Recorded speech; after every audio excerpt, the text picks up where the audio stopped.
খবর দে এই একাত্তরের হাতিয়ার এই দুর্নীতি যেখানে লড়াই হবে সেখানে মেধা না কথা মেধা সারা বাংলায় খবর দে এই সন্ন্যার ঠাই না আমার সোনার বাংলায় আমার সোনার বাংলায় ওই সন্ন্যার ঠাই নাই এই 18 বাংলায় ওই সন্ন্যার ঠাই নাই মেধা এই একাত্তরের হাতিয়ার। খুবই দুঃখের বিষয়, এই 5 জুন মহামান্য হাইকোর্ট সরকারি চাকরিতে কোটা ব্যবস্থা আবার চালু করার রায় দিয়েছে। আমরা মনে করি হাইকোর্টের রায় বাংলাদেশের শিক্ষার্থীদের আশা আকাঙ্ক্ষার প্রতিফলন ঘটেনি।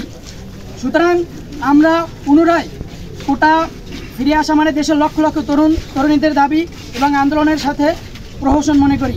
আমরা সকলের সাথে একাত্মতা পোষণ করছি এবং আমরা কোটা প্রথা বাতিল না হওয়া পর্যন্ত আমরা আন্দোলন চালিয়ে যাব। 250-টিরও বেশি ডিজাইন অপশন নিয়ে ওয়ালটন স্মার্ট ফ্রিজ, বোঝে আপনার প্রয়োজন। কোটা বিরোধী পরিপত্র বাতিলের হাইকোর্ট কর্তৃক বাতিলের প্রেক্ষাপটে বাংলাদেশের শিক্ষার্থীরা আবার কোটার বিরুদ্ধে জেগে উঠেছে।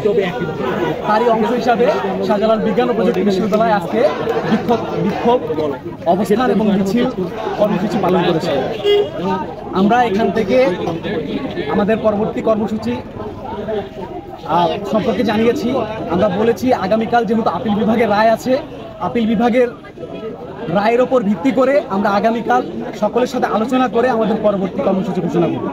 আমরা এখন পর্যন্ত আশা রাখছি আপিল বিভাগের বোধোদয় হবে, তাদের শুভবুদ্ধির উদয় হবে, শিক্ষার্থীদের যে আশা আকাঙ্ক্ষা তাদের প্রতিফলন কালকে তাদের রায়ের মধ্য দিয়ে ঘোষণা হবে এবং তারা হাইকোর্ট কর্তৃক যে রায় প্রদান করা হয়েছে 18 সালের পরিপত্র বাতিল করা হয়েছে সেটা তারা বাতিল করে 18 সালের পরিপত্র বহাল রাখবে।